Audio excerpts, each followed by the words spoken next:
2026-এর বিধানসভা ভোটে একের পর এক কড়া পদক্ষেপ করছে নির্বাচন কমিশন। রাজ্যের বুথে বুথে নজরদারি চালাতে মুখ্য নির্বাচনী আধিকারিকের দপ্তরে চালু হলো ইন্টিগ্রেটেড কন্ট্রোল অ্যান্ড কমান্ড নামে বিশেষ কন্ট্রোল রুম। মূলত কৃত্রিম বুদ্ধিমত্তা বা আর্টিফিশিয়াল ইন্টেলিজেন্সের মাধ্যমে রাজ্যের 85,379 বুথে নজরদারি চালাবেন কমিশন। প্রসঙ্গত, রাজ্যের প্রতিটি বুথে ভিতরে ও বাইরে একটি করে ক্যামেরা থাকবে। স্পর্শকাতর বুথের ভিতরে থাকবে 2টি করে ক্যামেরা। কন্ট্রোল রুমে থাকবে 10টি টেলিফোন নম্বর, যার মাধ্যমে প্রতিটি বুথের খবর সঙ্গে সঙ্গে পৌঁছে যাবে সংশ্লিষ্ট পর্যবেক্ষক ও সেক্টর অফিসারদের কাছে। এ নিয়ে কমিশনের স্পেশাল রোল অবজারভার সুব্রত গুপ্ত বলেন, এবার প্রতিটি বুথে 2টি করে ক্যামেরা থাকবে, একটি বুথে বাইরে ও অন্যটি বুথের ভিতরে। প্রায় 500টি ক্যামেরা থাকবে কন্ট্রোল রুমে। প্রতি 2 মিনিট অন্তর পাল্টে যাবে ছবি। প্রায় 200 মাইক্রো অবজারভার থাকবে, সেই ক্যামেরাগুলি নজরদারি করবে। 10টি টোল ফ্রি টেলিফোনে নম্বর চালু করা হবে।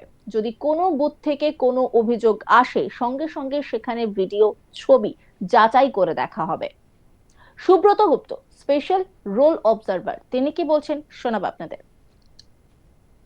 কমিশন যেটা সিদ্ধান্ত নিয়েছে যে প্রতিটা বুথ, প্রতিটা অক্সিলারি বুথ, সেখানে 2টো করে ক্যামেরা বসানো হবে, একটা ভেতরে, বুথের ভেতরে, একটা হচ্ছে বুথের বাইরে।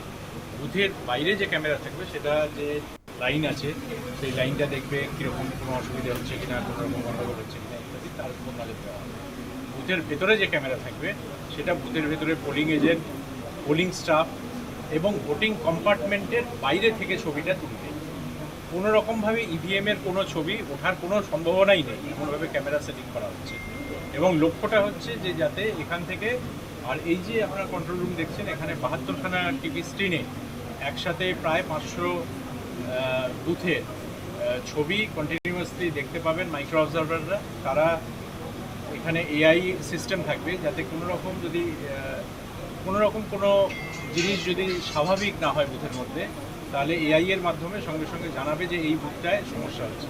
তখন এখানে 10খানা টেলিফোন লাইন থাকবে। আপাতত ঠিক হয়েছে যে 10টা টেলিফোন লাইন থাকবে, আরও বাড়ানো হতে পারে যদি প্রয়োজন হয়। সঙ্গে সঙ্গে sector office, observer, police observer এবং কুইক রেসপন্স টিমের কাছে খবর চলে যাবে এখান থেকে যে তুমি ওই বুথে গিয়ে থাকবে।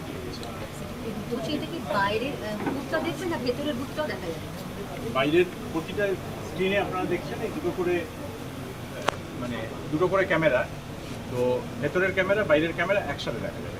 এটা তো ইলেকশন প্রক্রিয়াটার ওপর নজরদারি করার জন্য করা হচ্ছে। লক্ষ্যটা হলো যে কোনো জায়গায় যদি কোনো রকম অশান্তি হয়, যেটা অসুবিধে হয় পোলিং ডেতে, যে অনেক সময় সংবাদটা অনেক পরে আসে, ইন্টারভেনশনটা অনেক পরে হয়, সেটা যাতে তৎক্ষণাৎ করা যায়, সেই জন্যই এটা লক্ষ্য। আর দ্বিতীয় কথা হচ্ছে যে এটা যেহেতু 100% কভারেজ হচ্ছে, এটা ফোর্স মাল্টিপ্লায়ারের কাজ করবে। সব জায়গায় তো একই সাথে সমস্ত পুলিশ, সিপিএমএফ ইত্যাদি থাকবে, সিপিএমএফ থাকবে সমস্ত বুথে, কিন্তু তাছাড়াও যে সাপোর্ট লাগবে, ধরুন কোথাও যদি মেশিন খারাপ হয়ে থাকে, কোথাও যদি বেশি ভিড় হয়ে থাকে, কোথাও যদি অন্যরকম কোনো সমস্যা হয়, তাহলে যাতে তৎক্ষণাৎ সেখানে পৌঁছতে পারে সেক্টর বা কিওয়ার্ডটি, সেই জন্যই এই ব্যবস্থা করা হয়েছে। কতজন মাইক্রো অবজারভার থাকবে? এই সেন্ট্রাল কন্ট্রোল রুমে ধরুন 72টা যে স্ক্রিন থাকবে, 72 প্লাস 18টা স্ক্রিন থাকবে শুধু এফএসটি এবং এসএসটির জন্য, স্ট্যাটিক সার্ভেলেন্স টিম এবং যেটা মুভিং যে সার্ভেলেন্স টিম, সেটা মানে ফ্লাইং সার্ভেলেন্স টিম। তো সেটার জন্য 18টা স্ক্রিন থাকবে। আর যে 72টা থাকবে, সেই 72টার মোটামুটি ধরুন এক একটায় তো 9টা করে, 9 ইন্টু 18 ইন্টু মানে তো ধরুন 200 মতো, প্রায় 200 মাইক্রো অবজারভার থাকবে। যে টেলিফোন নাম্বার, সেটা কি এখান থেকে থাকবে, এখানকার আলাদা নাম্বার নাকি কোনো কন্ট্রোল? হ্যাঁ, অভিযোগের জন্য স্পেসিফিক 10টা টেলিফোন নাম্বার থাকবে, শুধু অভিযোগের জন্য। সেটা পরে জানানো। হ্যাঁ, সেটা জানানো হবে। আমরা লাইনটা অ্যাপ্লাই করেছি আছে, এন্টার স্টেট কানেক্টেড হবে, টোল ফ্রি নাম্বার হবে, টোল ফ্রিতে যে কেউ অভিযোগ জানাতে পারেন। অভিযোগ জানালে আরেকটা সুবিধা হচ্ছে, যেহেতু অভিযোগটা এই একই জায়গায় নেওয়া হবে, সঙ্গে সঙ্গে সেই কোন পোলিং বুথ সংক্রান্ত হচ্ছে সেটা সঙ্গে সঙ্গে এখানে স্ক্রিনে দেখে নেওয়া যাবে। এনইটি রিপোর্ট তুলে ধরেছেন আমার কলিগ, দেখাবো আপনাদের। 2026-এর বিধানসভা নির্বাচনে ফের বড় পদক্ষেপের পথে নির্বাচন কমিশন এবং স্পেশাল রোল অবজারভার সুব্রত গুপ্ত তিনি জানালেন 2026-এর বিধানসভা নির্বাচনে ভোট গ্রহণ কেন্দ্রে বা বুথের মধ্যে যেরকম একটি ক্যামেরা থাকবে এবং বুথের বাইরেও ক্যামেরা থাকবে, যেটা 2026-এর বিধানসভা নির্বাচনে একেবারে বড় পদক্ষেপ করতে চলেছে নির্বাচন কমিশন। সুব্রত গুপ্ত তিনি বলেন যে ইতিমধ্যেই নির্বাচন কমিশনের দপ্তরে এই ধরনের 500টির বেশি ক্যামেরায় প্রায় 80,000 বুথ, সেই বুথ কিন্তু নজরদারি করতে চলেছে কমিশন, এবং 200-র বেশি স্পেশাল অবজারভাররা তারা প্রতি মুহূর্তের নির্বাচনের প্রতি মুহূর্তের আপডেট তারা নজরদারি করবে। যদি কোনো বুথে যদি দেখা যায় যে 2 মিনিটের বেশি যে ক্যামেরা যে ভিজুয়াল সরাসরি ওয়েবকাস্টিং হবে কমিশনের দপ্তরে, দেখা যায় যে 2 মিনিট মতো যদি দেখা যাচ্ছে যে সেই ক্যামেরা বন্ধ আছে, তাহলে সঙ্গে সঙ্গে সেই বুথকে একেবারে আইডেন্টিফাই করা হবে এবং সেই বুথের সমস্ত কিছু নজরদারি করবে কমিশন এবং খতিয়ে দেখবে কমিশন যে কেন সেই ক্যামেরা বন্ধ আছে। কমিশনের তরফ থেকে এটা জানানো হচ্ছে যে 200 যে মাইক্রো অবজারভার তারা কমিশনের অফিসে বসে প্রতি মুহূর্তের আপডেট তারা নজরদারি করবে। অন্যদিকে কমিশনের তরফ থেকে এটা বলা হচ্ছে একেবারে এআই প্রযুক্তি এবার তারা প্রথম ব্যবহার করতে চলেছে এবং যে 500 যে ক্যামেরা যেটা কমিশনের অফিসে থাকবে এবং প্রতি মুহূর্তের আপডেট তারা কিন্তু দেখবেন এবং যারা স্পেশাল অবজারভাররা থাকবে জেলার ক্ষেত্রে যারা পুলিশ অবজারভার থাকবে তাদেরকেও দ্রুত সেই বুথের কি অবস্থা সেই বিষয়ে আপডেট থাকবে।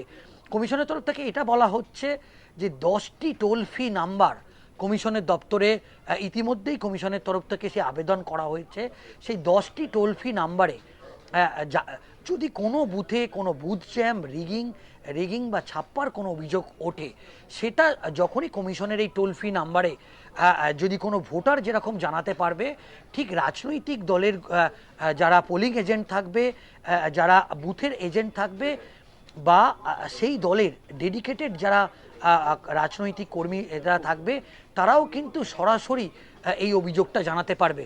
এবং এটা কমিশনের তরফ থেকে স্পষ্ট করে জানিয়ে দেওয়া হচ্ছে যে যদি এই ধরনের কোনো অভিযোগ আসে তাহলে কিন্তু দ্রুত আর্জেন্টলি কমিশন কিন্তু দ্রুত ব্যবস্থা গ্রহণ করবে।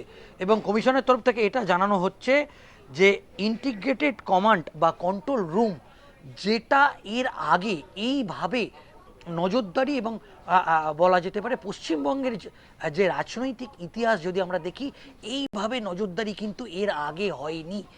কারণ কমিশনের তরফ থেকে যে স্পষ্ট বার্তা দেওয়া হয়েছে, প্রথমে কমিশনের তরফ থেকে স্পষ্ট করে জানানো হয়েছিল যে 80,143টি মতো বুথ, কিন্তু কমিশন সুব্রত গুপ্ত আনুষ্ঠানিকভাবে জানিয়ে দিল 2026-এর যে বিধানসভা নির্বাচন পশ্চিমবঙ্গে এই বুথ 85,379 বুথ, সেটা চূড়ান্ত যে বুথ সেই বুথ কিন্তু কমিশনের তরফ থেকে জানিয়ে দেওয়া হলো এবং এই সমস্ত বুথেই কিন্তু একেবারে নজরদারি চলবে এবং 24 ঘন্টা যেরকমভাবে ব্রডকাস্টিং কমিশনের তরফ থেকে করা হবে, ঠিক সেইভাবে এবারেই প্রথম বুথের ভিতরে যেরকমভাবে ক্যামেরা থাকবে, বুথের বাইরেও কিন্তু ক্যামেরা থাকবে। অন্যান্য খবরের আপডেটের জন্য অবশ্যই নজর রাখুন আজ তাক বাংলার ইউটিউব স্ট্রিমিং এ। লাইক, কমেন্ট, শেয়ার এবং সাবস্ক্রাইব করতে ভুলবেন না।